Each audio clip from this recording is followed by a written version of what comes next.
बिस्मिल्लाहिर्रहमानिर्रहीम। अस्सलामुअलैकुम नाज़रीन। तमाम तारीफ़ें अल्लाह ताला की पाक ज़ात के लिए जो तमाम जहानों की खालिक, मालिक और परवरदिगार है, और लाखों करोड़ों अरबों खरबों दरूद और सलाम अल्लाह ताला के आखिरी नबी और रसूल हज़रत मोहम्मद मुस्तफ़ा अहमद मुज्तबा सल्लल्लाहु अलैहि वसल्लम पर।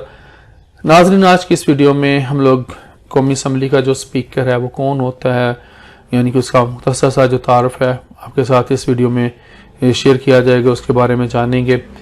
नाज़रीन, जैसा कि आप जानते हैं कि हमारा जो निज़ाम है वो पार्लिमानी है, और जो हुकूमत का निज़ाम है पार्लिमानी है, और आप इन दिनों ख़बरों में देख रहे होंगे स्पीकर की रूलिंग को बहुत ज़्यादा डिस्कस किया जा रहा है।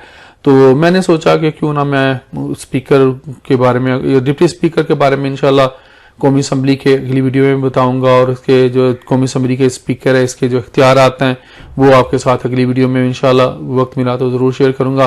तो आज की इस वीडियो में मैं आप लोगों के साथ जो इसका कौमी असम्बली का जो स्पीकर है इसका मुख्तसर सा तारुफ है वो शेयर करने जा रहा हूँ।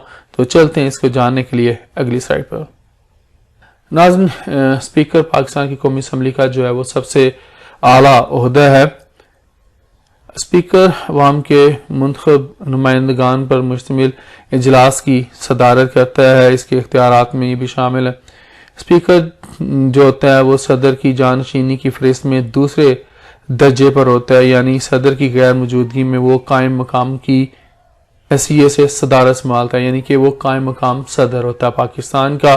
जबकि रुतबे के एतबार से सदर, वजीर आजम और ईवान बाला, जिसको हम लोग सेनेट कहते हैं, उसके चेयरमैन के बाद चौथे दर्जे पर जो होता है वो कौमी असम्बली का स्पीकर होता है। मजीद बारह नाज़रीन, स्पीकर जो है वो बरून मुमालिक में ईवानी ज़ेरीं का तर्जमान भी होता है। ये भी उसका एक इख्तियार है स्पीकर कौमी असम्बली का।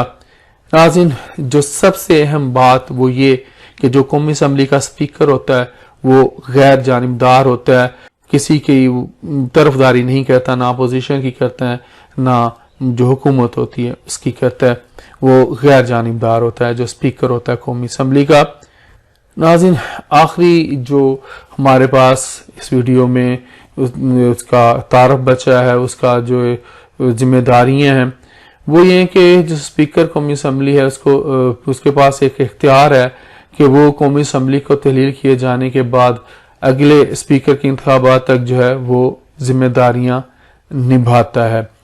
तो नाज़रीन, आज के लिए इतना ही। जिंदा रहा तो आपके साथ फिर इंशाल्लाह अगली वीडियोस में मुलाकात होगी। इजाज़त दीजिए। अल्लाह हाफिज़।